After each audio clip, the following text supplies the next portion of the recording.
والصلاة والسلام على خير خلق الله محمد وعلى آله وأصحابه الكرام وتابعيهم بإحسان إلى يوم الدين. ربنا أرنا الحق حقا وارزقنا اتباعه وأرنا الباطل باطلا وارزقنا اجتنابه. ربنا آتنا في الدنيا حسنة وفي الآخرة حسنة وقنا عذاب النار. برزان و خۆشەویستانم، ئینسانی ئیماندار هەمیشە لە نێوان دوو حاڵەتە ئەژی. ئایا ئەو کردەوە ساڵحانەی کردوویەتی قبوڵی دەستکەوتووە لە لای خوا جەلە جەلالوه و سەری پێبەرزە، یانە کردەوەکان خوای گەورە لێی قبوڵ نەکردووە وەری نەگرتووە و هەمیشە چاوی لە ئایندەیەتی ئایا چۆن ئەگاتەوە حوزوری خوا جەلە جەلالوه، ئایا بە سەری بەرزەوە ئەگاتە لای ڕەب العالەمین یان نەخێر ناتوانێت سەر بەرز کاتەوە لە حوزوری ڕەب العالەمینە. هەموو ئەمەش ئەگەڕێتەوە بۆ ئەوەی ئایندەی خۆی نازانێ و نازانێت چۆن ئێرە بەجێ ئێڵێ. ئایا ئەو کاتێک کە کۆتایی بە حەیاتی دێت کەسێکی ئیماندار و لە خواترس و نزیک لە خوایە، یا بەسەر ئەسیان و خراپەکاری دوور لە خوایەوە ئەڕۆ. ئەمڕۆ لە خزمەتانە حەزەکەم باسی زەمانەتی ئەوە بکەم کە چۆن ئینسان لە کۆتایی حەیاتیە زەمانەتێک وەرەگرێت کە بە باشی ئەڕوە. دیارە صفەتێک هەیە هەر کەسێکی ئیماندار هەی بێت ئەو صفەتە دڵنیا بێ لەوەی کە عاقیبەتی باشە، دڵنیا بێ لەوەی کە بەبێ ئیمان ئێرە بەجێ ناهێڵێ و بە سەری بەرزەوە ئێرە بەجێ ئێڵێ. بۆ تێگەیشتن لەم بابەتە یەکێک لە هاوڵان هاتە خزمەت پێغەمبەریان صلی الله عليه و آله وسلم و فەرمووی: ئەی پێغەمبەری خوا صلی الله عليه و آله وسلم، شتێکم پێ بڵێ لە ئیسلامە ئیتر من ئەوە بکەم و تەواو نەتیجەم هەبێ لەو شتە. فەرمووی: قل آمنت بالله ثم استقم. فەرمووی بڵێ آمنت بالله، ئیمانم هەیە بەخوا، اینجا ئیستیقامە هەبێ لەسەر ئەمەش. زانانە فەرموون کە فەرموویەتی قل آمنت بالله ئەم کەلیمەیە ئیمانم هەیە بەخوا، مەبەست ئەمە نییە بە زمان بڵێ ئیمانم هەیە بەخوا، لە کردەوەیە، لە ئەخلاقیە، لە ڕەوشتیە ئیمان بەخوا عەقیدە لە ناو ناخیە بچەسپێ و ئیستیقامی هەبێ لەسەر ئەو عەقیدەی کە هەیەتی. ئەمە ئیتر پێویست ناکەی پرسیار لە هیچ کەسێ بکەی، ئەمە جێبەجێکە و نەتیجە داوە بەدەستەوە، هیچ ترسێ لە ئاخیرەتە نەبێت. ابن تيمية رضا ورحمة خواه لي بأفرمي لتفسير ما يتبيروزا كأفرمي إن الذين قالوا ربنا الله ثم استقاموا تتنزل عليهم الملائكة ألا تخافوا ولا تحزنوا وأبشروا بالجنة. أفرمي أو كسانيك ألين ربنا الله هميش سيري دا صلاتي خواهكن، سيري الربوبية خواهكن، سيري قوري خواهكن، گوڵێک ئەبینن لە بەردەمیان ڕائەمێن و ئەڵڵا ئەبینن، درەختێکی جوان ئەبین لە بەردەمیان ئەوەستن و ئەڵڵا ئەبینن، میوەیەکی جوان ئەبین و وشەی ئەڵڵای تیا ئەدرەوشێتەوە ئەخوێننەوە. کەون و کائینات و گەردوون، هەر حەڕەکە و جوڵەیەک، هەر حەڕەکە و سەکەنەیەک، ئەمان لە گەردوونە ئەبینن ربنا الله، تەوحیدی ڕوبوبی لە ناخیانە بە کاملی چەسپیوە.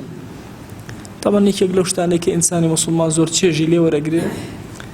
بریتیە لە مەسەلەی تەوحیدی ڕوبوبیەت. زۆر کات بابەتێکە لە عەقیدە بە غەڵەت لێکە درێتەوە، ئەڵێن موشریکینیش تەوحیدی ڕوبوبیەتیان تەواوە. ئەو قسەیە زۆر غەڵەت. خەلەلی گەورەی موشریکین بریتیە لە تەوحیدی ڕوبوبیەت، چونکە کەون و کائینات و هەموو حەرەکات و سەکەناتە بەهی خوازانی یەکسەر تەوحیدی ئولوهی لە دڵتا دائەمەزرێ. ئەگەر خەلەل لە تەوحیدی ئولوهی ئینسانە هەبوو، لە خواپەرستیە هەبوو، هۆکارەکەی ئەگەڕێتەوە بۆ تەوحیدی ڕوبوبیەت، ئەوە جوان خوای نەناسیوە،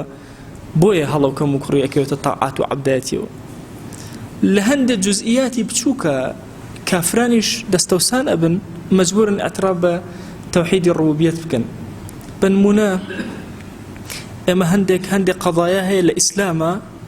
عەقڵی ئینسانیەت لەگەڵیە متتەفقە، بۆیە کاتێک کە ئینسان ئەیکا بێ زۆر بە وریایی بیکە، ئایا لەبەر خوا ئەیکا یا لەبەر خەڵک. بنمونە مەسەلەن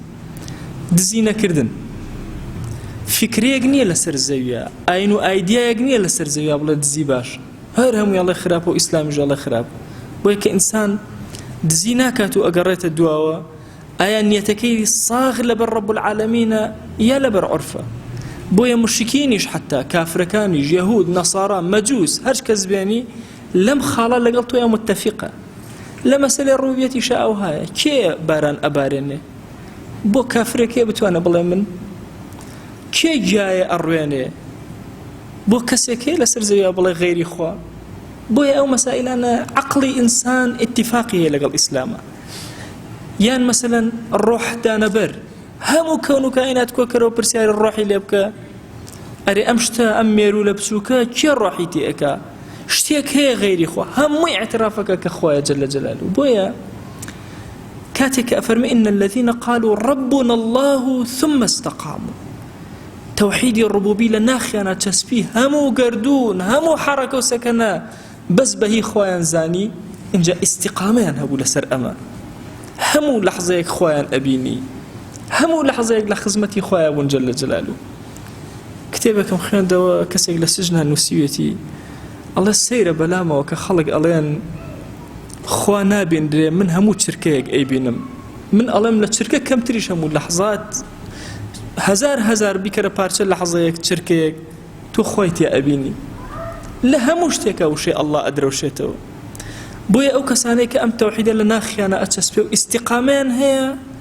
إله ملائكة لسر مرقيان أخوارو بيانو بوليانو بيان ألين هيج غمتان النبي وهيج ترستان النبي. ابن تيمية قصكي أمي أفرمي خوا جل جلاله ظالمني برامبر بإنسان كان أم آياته باري يشتري آياتك أو أجي نكتب شيء بناوي الاستقامة أفرمي باري يشتري هي أم آياته أو أجي نك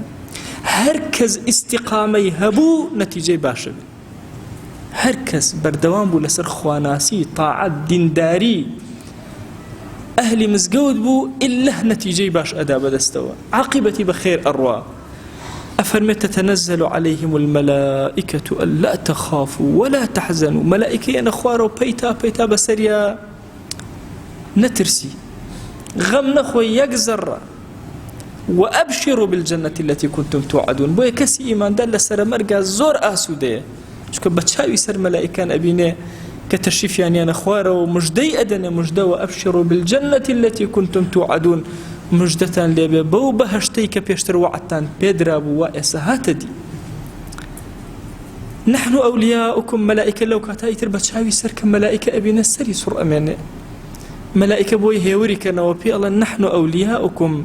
في الحياة الدنيا وفي الآخرة بەخوا ئێمە خۆشەویستانی ئێوە بوون لە دنیایە و لە ژیانی دنیا و لە ئاخرەتیشە چکە لەم بەینایە ئێستا ئەم بەشێکی لە دنیایە و لە بینی بەش دنیا و ئاخرەتایە بەخوا ئێمە لەوێژ هر دوستان بول لآخرتيش هر دوست ولي ايوين ولكم فيها ما تشتهي أنفسكم بخوانا أو بهشتي خواب وآمادة كرتون نفستان هرچي اشتهاكا داواكا طبيعتي سليمتان داواي هرشتي بكا خواي قربيتان عطاءكا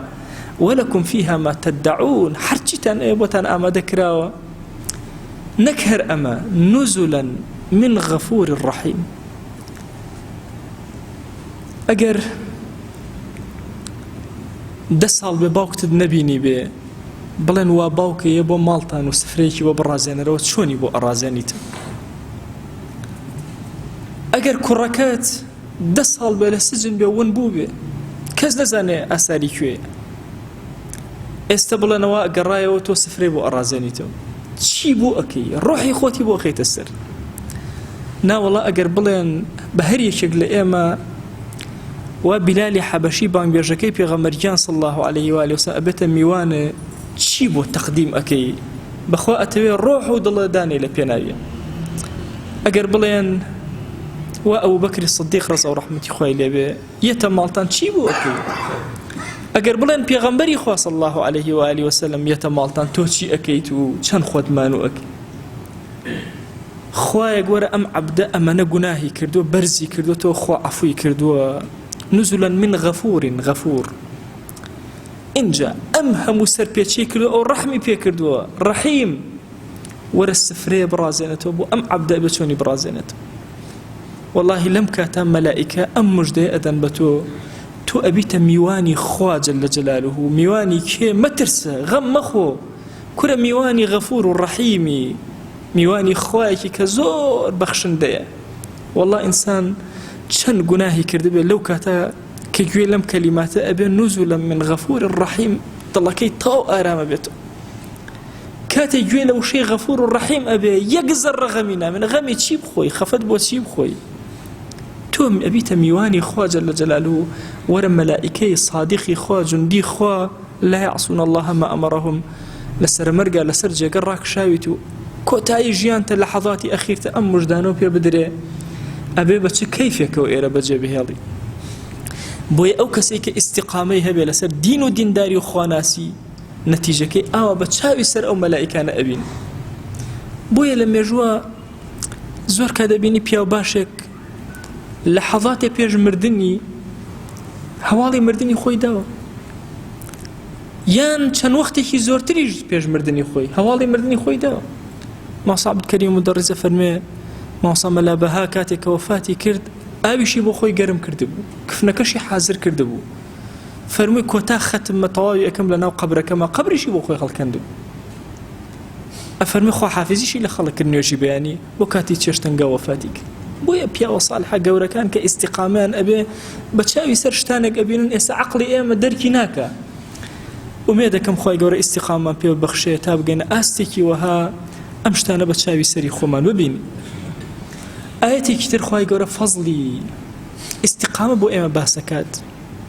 پێغەمبەری خوا صلی الله عليه و آله وسلم طبعا هەموو جارە فەرموویەتی شەیەبەتنی سوورەت هود، سوورەتی هود پیری کردم، پیر. من زۆر لە خزمەتی سوورەتی هودا ماومەتەوە، زۆر چێژم لێ وەرگرتووە کە ئەم سوورەتە بۆ پێغەمبەر گیانی صلی الله عليه و آله وسلم پیر کردووە. ئەفەرمێ یەکێک لەو ئاەتانەی کە پێغەمبەر گیان صلی الله عليه و آله وسلم کە پیر بوو بەدەستیەوە ئەم ئاەتە بوو: فاستقم كما أمرت ومن تاب معك. چیو ئەمر پێکراوە لە دینە ئیستیقامەت هەبێت لەسەری بڕۆ، نەکەی هەڵی وەشێنیتەوە، نەکەی ئەو پەیمانەت داوە بەم لاولا بکەوی، بڕۆ ڕێک بەس خۆت نەخێر. ومن تاب معك. مفسرین ئەفەرمون ئەو ئاەتە و ئەو ئەمرەی کە خوای گەورە پێغەمبەرانی عەلەیهیم الصەلاة وەسەلام یا پێغەمبەری خوای صلی الله عليه و آله وسلم لەگەڵ شوێن کەوتەکان یا یەکسان کرد بریتێ لەم ئاەت، بریتێ لە ئاەتی ئیستیقامە. چۆن ئیستیقامە ئەەکەی بەو شێوازەی پێغەمبەری خوا صلی الله عليه و آله وسلم کردوێتی؟ چۆن فەرمانەکانی خوای جێبەجێ کردو؟ ئەبەو شێوازە. فاستقم كما أمرت ومن تاب معك. ئەوەی کەوا تەوبەی کردووە لەگەڵ تۆیە ئەی پێغەمبەریان صلی الله عليه و آله وسلم، ئەبەم شێوازە ئەبێ ئیستیقامە کات. بۆ نەیفەرموو ومن اتبعك، بۆ فەرمووی ومن تاب معك. التفاتێکی جوانی ئیمامی ڕازی هەیە لەمە، ئەفەرمێ بۆیە خوای گەورە فەرمووی ومن تاب معك، یعنی ئەو کەسە ئەتوانێ ئیستیقامە بکا کە هەمیشە تەوبەکار. یعنی کێ ئەو کەسەی کە ئیستیقامە ئەکا وەکو پێغەمبەری خوا صلی الله عليه و آله وسلم. ئەخرێمە پێمان ناکرێ ئێمە ئەو هەموو گوناهە تووشە بین، کورە ئەو کەسەی تەوبەی زۆرەکە، زۆر ئەلاڵێتەوە لە خوا و زۆر داوای ئیستیغفارەکە بەخوا وەک پێغەمبەر صلی الله عليه و آله وسلم ئیستیقامە ئەکا. فاستقم كما أمرت ومن تاب معك. ئەوانەی کە معك تەوبە ئەکەن و لەگەڵ تۆیان ئەی پێغەمبەری خوا صلی الله عليه و آله وسلم، دڵیان، ڕۆحیان، هەستیان، ئەخلاقیان، ڕەوشتیان، هەڵس و کەوتیان، جل لە بەرکردنێکیان، نان خواردنێکیان، پێڵاو لە پێکردنێکیان، خەوتنێکیان، قسەکردنیان، بێدەنگیان، هەمووی لەگەڵ تۆیە ئەی پێغەمبەری خوا صلی الله عليه و آله وسلم. ژیان لەگەڵ تۆیە ئەبەنە سەر. ئەوانەی کە ژیان لەگەڵ پێغەمبەری خوا صلی الله عليه و آله وسلم ئەبەنە سەر، هەمیشە ئەو کەسانن کەوا ئیستیقامەیان هەیە لەسەر ئەم دینە و بەردەوامن. ئاەتێکی پیرۆزی تر ئەفەرمێ قل إنما أنا بشر مثلكم يوحى إلي أنما إلهكم إله واحد فاستقيموا إليه واستغفروه. أفرمي من بشركم وكو إيوة وحيم بوهن را كهيج برستراوك ني عبداتي وبكري إلا الله نبي خواهيك بتاكو تنها نبي فاستقيموا إليه رقبا بولاي خوابرون واستغفروه. لكاتي استقامك احتمال توشي قناه بيت، احتمال بكويت احتمال بيو هالبخليسكي لاستقامي خود دوامك أقل لنا وقناها قوزايد نكي نيوجك بفوتيني لنا وقناها قوزايد نكي شو نيوجك بفوتيني لنا وقناها رجبويت نكي ذكر أوراد وطاعات ودزبرسك نوب ولا يخواب فوتيني نكي استغفار بفوتيني أو كساني استغفاريان هي استقامان حتما هي بويا بردوام إنساني إيمان دار أبي أقايل أستغفر الله كاني بي نكي لشو روجك تركت كرد بي صد أستغفر الله بريار بدل سرخود 1000 بريار بدل سرخود مليون بريار بدل سرخود زمانت جستت ضلت هميشه بقرته ولا إخوة جل جلاله نعم العبد إنه أواب خوا وصفي پیغمبرانك عليهم الصلاة والسلام شون وصفي كانك أوانا عبداني زور باجبون أوانا أوابون يعني كثير الرجوع إلى الله زوزو أقرنا ولا إخوة وتوبة كاريكي قوربون مجديكي تري زور قورمان آياتي كتير أداتي أفرمي وأن لو استقاموا على الطريقة لأسقيناهم ماء غدقا سبحان الله أفرمي أقر بردوام بالنسر أم طريقي خواناسيو استقامين هبه خوا جل جلاله أفرمي لأسقيناهم ماء غدقا إما رزق روزيكي زور بويا مائي بكار هنا وزايان أفرمون شوكا سرچاوي هرشي رزق باران أفرمي لأسقيناهم ماء غدقا هندي كتير أفرمون أواني استقامان هي خوا جل جلاله لسر مرقى آويكي زور تايبتيان أداتي لأسقيناهم ماء غدقا كدواء وتونيتي رويانتيناك هندي كيش أفرمون نخير هر لسر زوية خواي قورة زور بركتي قوريان أداتي دوشت حزكم لخزمتنا ليك بكينوا سعادتي ضلي إنسان لقلب الله مصيبة إما واتينا قين سعادة أو إنسان توشي بلانا بإنجاز سعيدة والله إنسان واي لنا بلا كان بلا مضلي زؤرزو السعيدة إنسان واي لنا طوابي نعمة كان ضلي غني والشقية بويا السعيد وخوش بختي سعادة خواب إنساني مسلماني أبخشه بغير مسلمان نابخشري أم سعادته بخوا بارت نبي نخوش بي هرچی مصیبت بسرتا کلک بو به بخوا ایریتو زوزو آرام تر لو کسی کوالا نو نعمتا و ایمانی بخوانی جل جلاله بوی ابینی کسی زور سیر که کتابك انو سيبو رزقاري انسانيت کسی دوای خوی اکوجه کسی هنری هاورای گرتن انوسی جیانی بختور انوسی کسی دوای خوی اکوجه بوچون که او سعادته هست پیناکا که کسی مسلمان هستی پیک بويا أم سعادة زور قورية أجر إما استقامة هبي خوا أو سعادة من في عطائك قناعة في عطائك قناعة دولة من ينك بارزوري قناعة دولة من دي نقلش ساغي قناعة دولة من دي نك أوي إنسان حاجة بكزنبي والله جاري وهي إنسان زوزو محتاجي خلقه بلام زوزو سعيدة زور سعيدة شو كان ناخي برلا سعادة كسي واشيا هموش تيكي هي وهمو كز محتاجي أوا بلام ناخكي سعيد نية مالكي سعيد وخوش بخت نية بوي أو كسانيك استقامان هي سعادتيان دس أكي پیغمبری خواه صلی الله علیه و آله و سلم لفرمایشتك أفرميك زور تشيرجم لخزمتي أم فرمایشتا ورقرتو أفرمي استقيموا ولن تحصوا استقامتان هبيو نابجيرن يا مبجيرن يا ناتوانن ببجيرن يعني شيء أما استقامتان هبي ولن تحصوا يعني أجر استقامتان هبي أو ند نعمتي خوا بسرتانا دا أبارين ناتوان بيجميرن توانا يجمر دي نعمتك كانت نية بويا استقامتان زور بي باش استقامة لتشيها شون بكم سبحان الله كوتاي أفرمودا پیغمبری خواه صلی الله عليه وآله وسلم أفرمي ولن يحافظ على الوضوء إلا مؤمن سبحان الله هیچ کەسێک ناتوانێت بەردەوام دەستنوێژی هەبێ و محافظەی لەسەر دەستنوێژ گرت بێ ئیستیقامە لەسەر دەستنوێژی بێ ئیلا ئیماندار نەبێ یعنی دلیلی ئیمان کە عەقیدەیە بریتێ لە دەستنوێژەکەت کە بەردەوام هەدبێ بۆیە زۆر کات باسی ئەو کتێبانە علمی کەلامەکەم کە ڕۆحی عەقیدەیان تیان نییە عەقیدە بەم شێوازەیە علامة شي علامة بو كسي مؤمنة خو إيمان لدلايا خو بوني كابرا بزمان بلي والله أو فلان كذا أو فلان كذا لا إيمان لنا خايا كومل علامة يشيق لعلامة كان كدليل سروي كتو إيمان داري أو بردوام دزنيجت هبه گرجو گۆڵ بە لە دەستنوێژە شکا یەکسەر بیگرەرەوە دائما ئامادە باشیت هەبێ یعنی ئەگەر ئیستیقامەت هەبوو لە دەستنوێژە دەڵێ دەلیلە لەسەر ئەوەی کە تۆ ئیمانداری نیعمەتەکانی خوا ناژمێرێن بەسەرتەوە ئەوەندە نیعمەتە ئەداتێ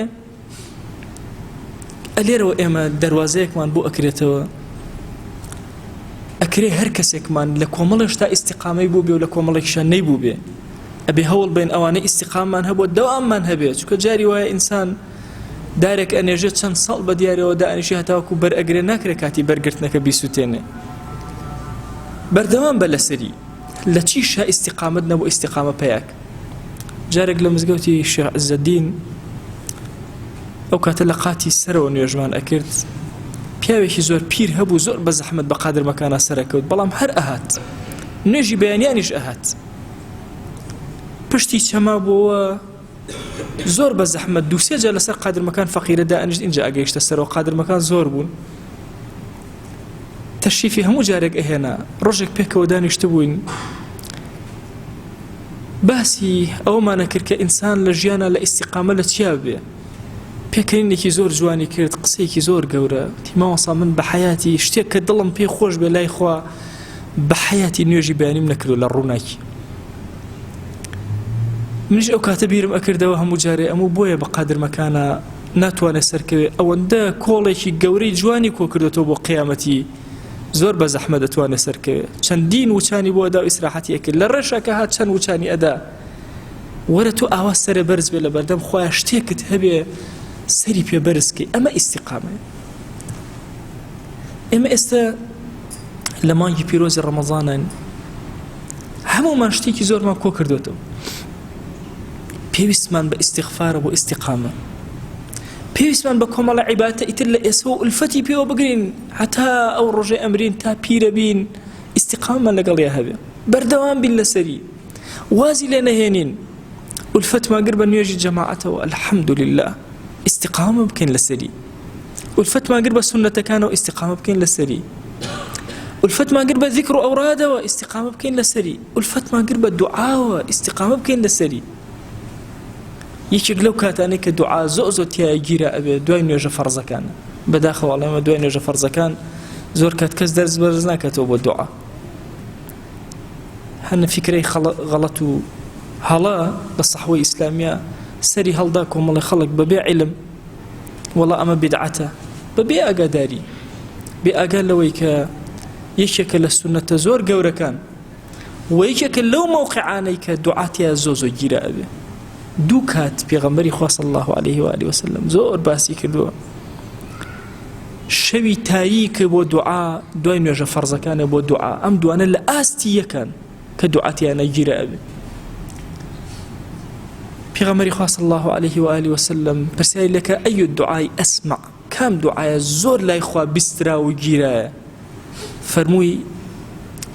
في جوف الليل المظلم ودبر الصلوات المكتوبات للشوي تاريكي أنقستا تشاو دوای نوێژە فەرزەکان دوای نوێژە فەرزەکان ئولفەتێک گرتووە بە دوعا و تەرکی مەکە بەردەوام بە لەسەری هەتا وەکو ئەگەیتە نەتیجە ئولفەتێک گرتووە بە شەو نوێژەوە نەکەی تەرکیکەی بەردەوام بە لەسەری بڕیار بدە ئەگەر شەوێ لە دەستت دەرچوو شەوی داهاتوو قەزای کەرەوە ئەگەر بڕیاری گەورەت پێ نادێ بڕیاری بچووک دە بڕیار دە تەنها دوو ڕکەعات بڕیار بدە لەسەر ویترە تەرکی نەکەی بڕیار بدە لە بینی خۆت و خوا لەسەر ضوحا نوێژی چێشتەنگا و تەرکی نەکەی دوعایەکی زۆر بکە پاڕانەوەیکی زۆر کە خوا ئیستیقامەت پێ عەتاکە بەخوا عەزیزانم تەنها ئەو کەسە ئەیباتەوە کە ئیستیقامەی هەبێ کە بەردەوام بێ لەسەر ئەم تاعەت و دینداری بەخوا دنیا هەمووی ئەڕوا پارەت هەبێ نەبێ ژیان هەر ڕۆشت لە خۆشیابی ناخۆشیابی ژیان هەر ڕۆشتووە ئەم سیاسەت و میاسەت و ئەحزاب و ئیعلام و نازانم ئیخبار و درۆ دەلەسێ ئەم زەمانە بەخوا هەمووی ئەڕوا بارەکە چەند مەلیک کەس نازانێ قەبریشی لەکوێیە چەند مەلیک تاکە نەعلی لێدرا لەبەرەوە تەسەوور مەکەن ئەم سیاسەت و شتە بەردەوام بێ مێشکی خۆتانی پێوە مەشغوڵ مەکەن مێشکی خۆت دڵی خۆت پەیوەستکە بەوەی چۆن ئیستیقامەت هەبێ لەگەڵ خوایە. ئەوەنەی کات ئەدەی بە ئیخبار وەرە کەمی کەرەوە کات بدە بە خواناسی، دانیشە ذیکرکە، دانیشە پەیوەندی لەگەڵ خوایە دروستکە و بەردەوام بە هەتاوەکو ئەو کاتێ بە حەزوری خوا جەل جەلالوه شاد ئەبیتەوە. زانایان فەرموویانە حقیقەتی ئیستیقامە بریتێ لەوەی لەسەر ئەم ڕێگای خواناسیە بڕۆی حتا ئەو کاتێ ئەمری ولا تموتن إلا وأنتم مسلمون. بە ئیمانەوە بڕۆ، بە ئیسلامەوە بڕۆ، کاتێک ئێرە بەجێ هێڵی پەیوەندیت لەگەڵ خوا جەل جەلالوه زۆر پتەوە بێ. کۆتا قسەم لە خزمەتانە قسەیەکی ئیمامی عومەر ڕەزا و ڕەحمەتی خۆ لێبێ کە دایکمان عایشە ئەفەرمێ ئیذا ذوکر عومەر طاب المەجلیس، بەس باسی ئیمامی عومەر بکرێ ئیتر مەجلیس خۆش ئەبێ.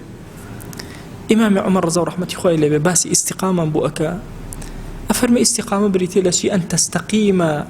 على الأمر والنهي، استقامت هبه لسر أمر ونهي ولا تروغ روغان الثعلب. استقامه بردوامت هبه لسر فرمانەکانی خوا کە کردویان، خۆ دەپارێزە لەوانەی کە خوا ڕێگری لێ کردووی، نەچی وەکو ڕێوی چۆن لە کاتی ڕاکردنە ئەم سەر و ئەو سەر ئەکا ئەم لەولە ئەکا و ڕێک ناڕوە، نەچی بەم شێوازە بکەی. مەبەستی چییە ئیمامی عومەر؟ کاتێ وتیان خوا ئەبڕێتەوە، ئەمە دینی خوا واضحە، بەخوا لە بازارە دین واضح، فقه واضح، لە معاملەی ماڵ و مناڵە واضح، لەگەڵ نەفسی خۆتا واضح و دیار و ئاشکرا. مەچۆ هەوڵ بدە ئەم لەولا بکەی دەی بەشکم پێچێکە دەستکەوێ لە دینە، خۆت لە فەرمانەکانی خوا نەجات دەیە لە نەهیەکان وابزانە ڕزگارت بوو. بەخوا 100 مەلە فتوە بۆ بن ڕیبا حەڵاڵە هەر حرام. لەبەرەوە وەرە پەیوەندی خۆت لەگەڵ خۆیان پتەوکە، ئەمر و نەهیەکانی خوا جێبەجێکە، وەکو ڕێوی ئەم سەر و ئەو سەر مەکە بۆی بگەڕێ هەتاوەکو فتوایەکە دەستکەوێ و ئیشێ لە ئیشەکان جێبەجێ بکەی، یا نەهیەک لە نەهیەکانی خوا و اخترافی بکەیت و حدودێ لە حدودەکانی خوا بشکێنی. ئەم قسەی ئیمامی عومەر زۆر گەورەی ئینسان ئەگەر بگرێتە بەر خوا دەرویەکی زۆر گەورەی لێ ئەکات. پەیوەندی لەگەڵ خۆیان پتەوکە، پەیوەست بەبەوە، ئیستیقامەت هەبێ. بەخوا ئەم کەلیماتانەی لە خزمەتانە باسم کرد کە مەلائیکەیەتە خوارە و لەسەر مەرگایە بەدەمتەوە و واللهی ئەگەر ئیستیقامەت هەبێ بە چاوی سەر ئەمە ئەبینی، چونکە ئەمە وتەی خوایە جەل جەلالوه. خوای بۆ خاتری گەورەی خۆت محروممان مەکە لەسەر مەرگی باش یا رب العالمین. یا ربی خوای گیان داوا لێ ئەکەین بە ناوی جوانە بە صیفەتی بەرزە بە ئیسمی عەظەمت، خوای ئیستیقامان پێ بەخشە یا ئەکرەم الئەکرەمین. یا ربی خوای گیان دینداری لە دڵمانە شیرین کە، ئیمان لە دڵمانە شیرین کە، لە کردەوەکانمانە ڕەنگی پێ بدەرەوە یا رب العالمین. خوایە کوفر و عصیان و خراپەکاری لە دڵمانە ناشیرین کە، دوورمان خەرەوە لە خراپەکاری یا ئەکرەم الئەکرەمین. یا ربی خوایە بەزەی خۆت بەسەرمانە ببارێنە، لێمان خۆش بە یا ئەکرەم الئەکرەمین. بەخوا پەروەردگارە ئێمە گوناهی زۆرمان بەرز کردوەوە بۆ تۆ، بەڵام بەخوا پەروەردگارە بێحەیا نەبووین بەرامبەر بە تۆ، بەخوا شەهوەت زۆری بۆ هێنان. یا ئیلاهی داوای لێبوردن لێ ئەکەین لە هەر گوناهێ کردومانە، گوناهێ بەها ئاشکرا کردومانە عەفومان کە، گوناهێ بە پەنهان کردومانە عەفومان کە، گوناهێ زانیمان و کردمان عەفومان کە، گوناهێ نەمان زانی کردمان عەفومان کە، گوناهێ لەمە پێش کردمان عەفومان کە، گوناهێ لەمە دوا ئەیکەین و فریای تەوبە ناکەوێن عەفومان کە. یا ربی خوای لە گوناهی دایک و باوکمان ببورە، لە گوناهی برا و خوشکەکانمان ببورە، لە گوناهی خێزان و هاوسەر و مناڵەکانمان ببورە. پەروەردگارە داوات لێ ئەکەین بە ناوی جوانە بە صیفەتی بەرزە بە ئیسمی عەظەمت، خوای گیان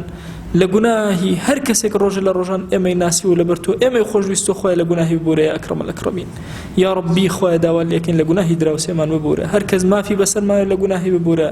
لە گوناهی مامۆستاکانمان ببورە، لە گوناهی تەڵەبە و قوتابیەکانمان ببورە. یا ربی خوای گیان ئارامی بەسەر دڵمانە ببارێنە، ئارامی بەسەر ماڵمانە ببارێنە، ئارامی بەسەر وڵات و نیشتیمانمانە ببارێنە، ئارامی بەسەر گۆڕەکانمانە ببارێنە.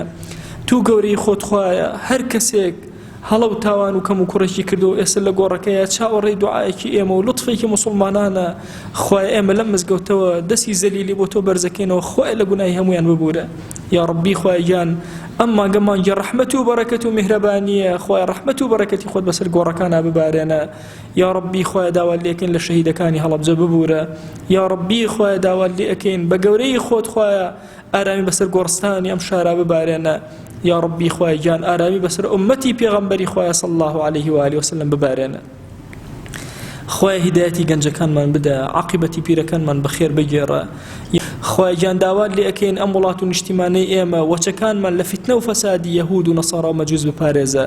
لە فتنە و فەسادی ئیعلام بیان پارێزە یا ڕەبی خوای گیان لە فتنە و فەسادی سیاسیەکان بیان پارێزە یا ڕەبی خوای لە فتنەی ئەحزاب بمان پارێزە خوای ئەحزاب لەناو ئەم وڵاتەیە بکەرە دەرەوە یا ئەکرەم الئەکرەمین یا ڕەبی خوای هیممەتمان بۆ دینداری و خزمەتی دینەکەت زیاتر کە یا ڕەبی خوای هەر کەس چاکەی بۆ ئەم وڵاتەی ئێمە ئەوێ یا ڕەبی خوای چاکە بێنە ڕێی خوای هەر کەس خراپەی بۆ ئەم وڵاتەی ئێمە ئەوێ خوای ئەگەر ئەهلی خەیرە هیدایەتی بدە پەروەردگایە ڕێنمایی بکە ئەگەر ئەهلی خەیر نییە خوای لە کۆڵ ئەم وڵاتەی ئێمە بخەرەوە یا ڕەبی خوایە ئەم وڵات و نیشتیمانەی ئێمە لە دەستی داگیرکەران دەربێنە لە دەستی یەهود و نەسارا دەری بێنە خوایە گیان سەری یەهود و نەسارا شۆڕکە یا ئەکرەم الئەکرەمین خوایە سەری یەهود و نەسارا و مەجووس شۆڕکە یا ئەکرەم الئەکرەمین هەموو فێڵ و کەیدێک ئەیگێڕن بۆ موسڵمانان خوایە بیگێڕەوە لە ملی خۆیان یا ئەکرەم الئەکرەمین یا ڕەبی خوای گیان داوا لێ ئەکەین نێوچەوانمان بگرە بۆ خەیر هیدایەتمان بدە یا ڕەب العالەمین خوای ئەم مسلمانە هەر یەک و کۆمەڵی گرفتیان هەیە بەخوا دەستی دوعا بەرز ناکەنەوە بۆ لای تۆ نەبێ بەخوا پەروەردگارە تۆ خۆت ئەزانی یا ئیلاهی خوایە تۆ خۆت شاهیدی یا ئیلاهی سوجدە نابن لە بەردەم تۆیان نەبێ یا ئەکرەم الئەکرەمین بەخوا پەروەردگارە چەندین شوێنی ئەم زەویە جێگە سوجدەی ئەمانەیە یا ئەکرەم الئەکرەمین خوایە هەرچی ئەیانەوێ پێیان عەتاکە پەروەردگارە داوا لێ ئەکەین ئەوەی بە حاڵ و ماڵە ماڵداریکە ئەوەی بە مناڵە مناڵی پێ عەتاکە ئەوەی بە مناڵە مناڵی ساڵحکە ئەوەی قەرزارە قەزی سەرشانی سووککە ئەوەی نەخۆشە شیفای بۆ بنێرە ئەوەی دڵی نائارامە ئارامی بەسەریا ببارێنە خوای گیان ئەوەی ئاژاوە لە ماڵەیەتی خوایە ئارامی بەسەر ماڵەکەی ببارێنە ئاسایش بخەرە ناو ماڵ و مناڵیەوە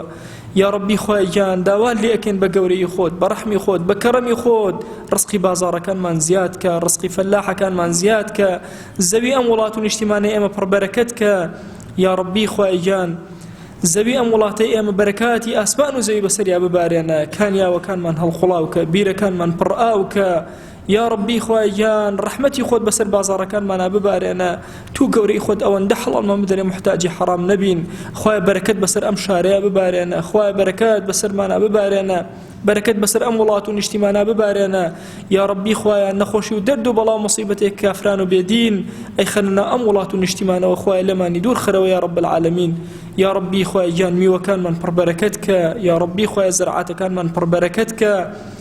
یا ڕەبی خوای داوا لێ ئەکەین معاشی معاشخۆران پڕبەرەکەت کە یا ڕەبی خوای داوا لێ ئەکەین بە ناوی جوانە بە صیفەتی بەرزە بە ئیسمی عەظەمت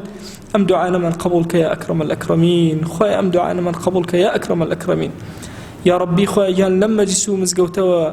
سڵاوی خۆمان بۆ پێغەمبەریان صلی الله عليه و آله وسلم ئەنێرین یا ڕەبی خوای سڵاوی ئێمەی پێ بگەێنە یەکێک ناومان لە خزمەتیا بێنە خوای گیان بە ئەندازی هەناسەی مەخلوقات و قورسی عەرشت بە ئەندازەی جوانیەکانی سەرزەویت خوای سەڵەوات بۆ دیداری پێغەمبەریان صلی الله عليه و آله وسلم ئەنێرین و وەکو بارانی بەهار بەسەر گۆڕیا ببارێنە ئامین